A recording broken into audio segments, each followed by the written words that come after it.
Good morning. So today we will be discussing regarding use of direct reading dosimeters, जिसको हम मतलब DRD भी इधर बोलेंगे ड्यूरिंग दिस डिस्कशन. ये जो डायरेक्ट रीडिंग डोसीमीटर्स जो हैं वो एक्टिव डोसीमीटर्स कहलाते हैं, क्योंकि इनका एकदम से इमीडिएट रीडिंग मिलेगा. और जो डोसीमीटर्स का एक्सपोजर तो वो लैटेंट इंफॉर्मेशन में कन्वर्ट हो जाता है, इमीडिएटली आप उसको देख नहीं सकते, उसको मेजर नहीं कर सकते. You need to have the processing laboratory to process those information, and then only you can get the dose, or you will come to know what is the amount of dose which has been received by the worker who is wearing that dosimeter. तो उस type के डोसीमीटर्स को हम बोलते हैं passive डोसीमीटर्स. सो ये DRD जो है वो एक्टिव डोसीमीटर्स में आएगा. It has got numerous applications, और ये न्यूमरस एप्लीकेशन जो है it is complementary to the passive dosimeters. मतलब कि जहां पे पैसिव डोसीमीटर जो काम नहीं कर सकते वो ये एक्टिव डोसीमीटर्स जो है वो काम करते हैं. जैसे for example most important example जो है एप्लीकेशन जो है वो इमरजेंसी सिचुएशंस है. मान लो कोई भी इमरजेंसी सिचुएशंस हो एंड अदर सिचुएशंस जहां पे एक्यूट एक्सपोजर पॉसिबल है. ऐसा हो सकता है कि एक्सपोजर जो है बहुत ज्यादा हो सकता है. जैसे मान लो कि न्यूक्लियर मेडिसिन में आपके पास स्पिलेज हो जाए, माइनर स्पिलेज होता है और मेजर स्पिलेज होता है. बहुत ज्यादा एक्टिविटी यदि फॉल हो जाए, मान लो कि 200 मिलीक्यूरी आई और आयोडीन की वो गिर गई किसी भी कारण से, so that will be considered as a major spillage हो गया. तो उस केस में कोई भी जो हैंडल करने जाएगा उसको, तो वहां पे एक्यूट एक्सपोजर लगने की संभावना है. करेक्ट, बहुत ज्यादा एक्सपोजर हो सकता है, पॉसिबल है कि एकदम से उसको हाई एक्सपोजर लगे. करेक्ट, तो उस केस में इस टाइप के इमरजेंसी सिचुएशंस में ये डायरेक्ट रीडिंग डोसीमीटर जो है it can be used to confirm, because they can confirm that the doses received do not exceed the dose limit. मतलब कि यदि आप ये डायरेक्ट रीडिंग डोसीमीटर्स आप यूज कर रहे हैं तो पहला क्या आपको फायदा होगा, आपको इमीडिएटली डोज पता चलता रहेगा. आपको लिमिट ऑलरेडी पता है कि डोज लिमिट कितना है. तो आप पहले से ही जब डोज लिमिट एक्सीड करने की बात आए, मान लो आप डिवीजन ऑफ वर्क कर सकते हो, एक आदमी को भेजने के बजाय मल्टीपल लोगों को उसके लिए भेज सकते हैं. राइट, और जैसे ही हमें लगेगा कि भाई ये डोज एक्सीड हो सकता है तो हम उसको रिट्रीट कर देंगे, बोलेंगे नहीं भाई तुम वापिस आओ, अब तुम काम नहीं करो. राइट, सो डायरेक्ट रीडिंग डोसीमीटर्स में इसका यूज जो है इसके लिए कर सकते हैं टू कंफर्म करने के लिए कि yes during handling the emergency situations doses जो रिसीव किया, जो भी वर्कर ने जो काम किया है वो it has not exceeded the dose limit. How it is possible, because ये जो डायरेक्ट रीडिंग डोसीमीटर्स जो हैं वो अलार्म टाइप के भी डोसीमीटर्स होते हैं. इनमें फैसिलिटी होती है कि आप अलार्म सेट कर सकते हैं. अलार्म जो सेट करेंगे उस अलार्म्स में उसको कैसे सेट करना है, we should set preset below the limits to allow time for workers to retreat. मतलब आपको पता है कि एक वैल्यूज हम उसमें सेट कर सकते हैं कि इतने तक जैसे डोज जाएगा आप अलार्म बजा दो, ताकि हमें पता चल जाए कि अब हम वर्कर को बोले कि तुम वापिस आओ, अब तुमको इसमें काम करने की जरूरत नहीं है. क्योंकि इससे ज्यादा यदि वो टाइम तक काम करता है तो उसके डोज जो होंगे वो एक्सीड होने की संभावना है. राइट, सो अलार्म की सेटिंग करी जा सकती है पहले ही. That's why it is said it should be preset below limits to allow time for workers to retreat. ठीक. दूसरा, वर्कर जो लोग भी हैं जिनको they are regularly at high risk, मान लो कि जो लोग हाई एक्टिविटी हैंडल कर रहे हैं. राइट, और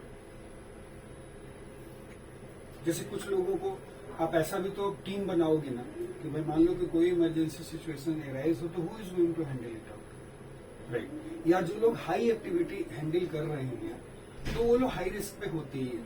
तो जो लोग हाई रिस्क पे हैं वैसा वो लोग भी जो है they should use this DRD that cannot be switched off. तो उनको ऐसे डायरेक्ट रीडिंग डोसीमीटर्स यूज करने चाहिए कि जहाँ पे वो उसको स्विच ऑफ नहीं करना है, ताकि वो लगातार वो मॉनिटरिंग का वैल्यूज देता रहे। उससे आपको क्या होगा, आपको पता चलेगा कि मेरा डोज जो है इतना तक आ गया, and when I have to come back और when I have to stop the blood, या somebody will come, other person will come and assist me out. जहां पर भी हाई रिस्क होगा वहां पे आपको रेडिएशन का हाई रिस्क है एक्सपोजर होने का, वहां पे डीआरडी जो है वो काम आएगा। डीआरडी जो है ये direct reading dosimeters, they typically measure doses as low as 1 microsievert. ये क्या है, 1 माइक्रोसीवर तक का ये डोज जो है वो एक मेजर करते हैं, and which is really at least 10 times more sensitive than many passive dosimeters। बहुत सारे पैसिव डोसीमीटर्स जो है उनकी रीडिंग्स जो है वो 1 माइक्रोसीवर्ट नहीं होती, राइट, 10 माइक्रोसीवर्ट से शुरू होती है, बहुत सारे वैसे। तो this is approximately 10 times more sensitive than passive dosimeters। At low dose rates ऐसा हो सकता है कि एक्यूरेसी ऑफ द मेजरमेंट में भी poor, right, but adequate and frequent readings will permit work to be analyzed to determine which part of the procedure contribute most to overall dose। मतलब क्या बोल रहे, लो डोज रेट पे इसकी accuracy जो है, एक्यूरेसी ऑफ मेजरमेंट जो है वो पुअर होती है। मे बी ऐसा हो सकता है कि वो मतलब बिल्कुल एक्यूरेट ना मेजर कर रहा हो, बट वो इंडिकेट जरूर करेगा कि रफली आपको इतना एक्सपोजर लगा होगा। एक्यूरेसी में भी कंप्रोमाइज, लेकिन यदि बार बार हम रीडिंग ले करके जो फ्रीक्वेंट जो रीडिंग्स लेंगे उससे क्या है कि हम लोग काम कर सकते हैं। इसका जो फ्रीक्वेंट रीडिंग का जो भी डेटा आएगा उससे हमें ये पता जरूर चल जाएगा कि एक कोई भी पर्टिकुलर प्रोसीजर, जैसे मान लो कि एग्जाम्पल हमने लिया था मेजर एसपीएस का, करेक्ट। तो मेजर एसपीएस में क्या है कि आपको फर्स्ट स्टेप है कॉर्डन ऑफ करना है। कॉर्डन ऑफ करोगे तो एक स्टेप हुआ, वो तो कोई ना कोई करेगा कॉर्डन ऑफ, मेरे कोई ना कोई तो मेजर करने से आएगा कि असेस करेगा ताकि कॉर्डन ऑफ कर पाए कहां तक एक्सपोजर करना है। वो एरिया को लिमिट करेगा, मार्क करेगा, तो मार्क करेगा तभी भी उसको एक्सपोजर लगेगा। कुछ लोग जो होंगे वो डीकंटामिनेशन प्रोसीजर्स के लिए जाएंगे तो उनको एक्सपोजर लगेगा। सो ये अलग अलग पार्ट्स हैं उसके to complete the whole procedures.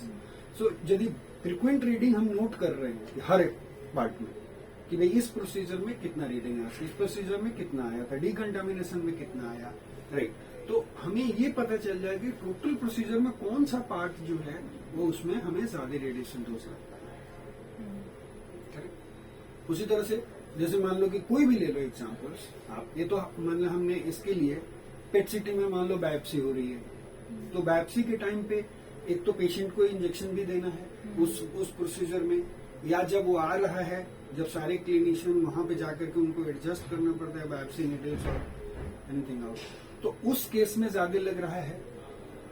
तो किस पर्टिकुलर प्रोसीजर में आपको ज्यादा एक्सपोजर लग रहा है, दैट कैन बी एनालाइज्ड। ये तो फायदा होगा, करेक्ट। तो लो डोज रेट पे मे बी एक्यूरेसी कंप्रोमाइज है, लेकिन frequent reading is going to help us to find it out which part of the procedure has got highest exposure या overall exposure उसमें ज्यादा है, राइट। ऑडिएबल इंडिकेशंस जो है of dose rate also maintains workers' awareness of exposure, so that procedure can be refined to optimize the dose received. Audible indications जो है, जैसे मान लो कि आदमी काम कर रहा है कोई भी प्रोसीजर, रेडियो फार्मेसी में काम कर रहे हो, आपको इल्यूशन करना है, इल्यूशन करने के बाद एक्टिविटी जो है डिस्पेंस करनी है, फिर आपको किट्स बनाने हैं, फॉर्मुलेशंस करने हैं, then it has to be dispensed, फिर आपको क्यूए करना है उसका। तो हर एक पूरा का पूरा एक प्रोसीजर है, एक एक पार्ट है। अब आपने मान लो कि डायरेक्ट रीडिंग डोसीमीटर यूज करा और ये स्टार्ट कर दिया प्रोसीजर, तो जब ऑडियोबल अलार्म होगा तो उसमें क्या करेगा कि हर आपने जो भी सेट किया हुआ अलार्म उतने देर के बाद वो क्या बीप बताते रहेगा। ज्यादा मान लो कि आया एक्सपोजर तो ज्यादा जोर से बीप करेगा, कम है तो कम बीप करेगा। तो आपको ये पता चल जाएगा कि भाई मुझे कैसे इसको हैंडल करना है। या मान लो कि पास में कोई चीज लेकर के आ रहे हो और यहाँ पे आपका डायरेक्ट रीडिंग डोसीमीटर लगा हुआ है, तो पास में आएगा तो ऑडिएबल अलार्म तेज हो जाएगा। तो आपको पता है कि I am going close to the chest, right. By going away from the chest, can I go away from the chest and then I can manipulate some of the activity. या हम क्या कोई लॉन्ग हैंडल टूल्स इस case में use करें, या syringe holder use करें, या अदर प्रोसीजर यूज करें जिससे मेरा डोज ऑप्टिमाइज हो पाए।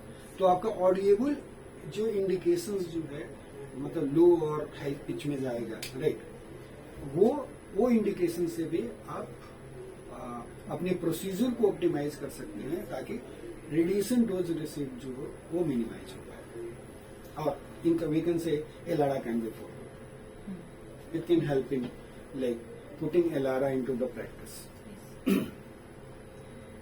Elara is nothing but as low as reasonably achievable, मतलब डोज जो है वो हमेशा हमारा गोल यही होना चाहिए कि जो भी हम रेडिएशन सेफ्टी से रिलेटेड जो भी काम कर रहे हैं during the procedure, the personnel who is working with the radiation, they should receive as low as reasonably achievable dose. Dosimeters used to monitor personal doses should not be confused with the others, which may be used for the environmental measurements. जैसे जो ये direct reading डोसीमीटर्स जो हैं, जो personal dose के लिए जो major करे जाते हैं वो डोसीमीटर बिल्कुल अलग है, और इन्वायरमेंटल फ्लक्चुएशंस, इन्वायरमेंट में क्या रेडिएशन है उसके डोसीमीटर्स अलग होते हैं। ये बात बिल्कुल क्लियर रहना चाहिए। इन्वायरमेंट में कितना रेडिएशन है उसको मेजर करने के लिए उसका दूसरा टाइप का डोसीमीटर यूज होता है। सो ये पर्सनल डोसीमीटर को उसके लिए नहीं यूज करना है, राइट। ये दोनों चीजें दो सेपरेट है।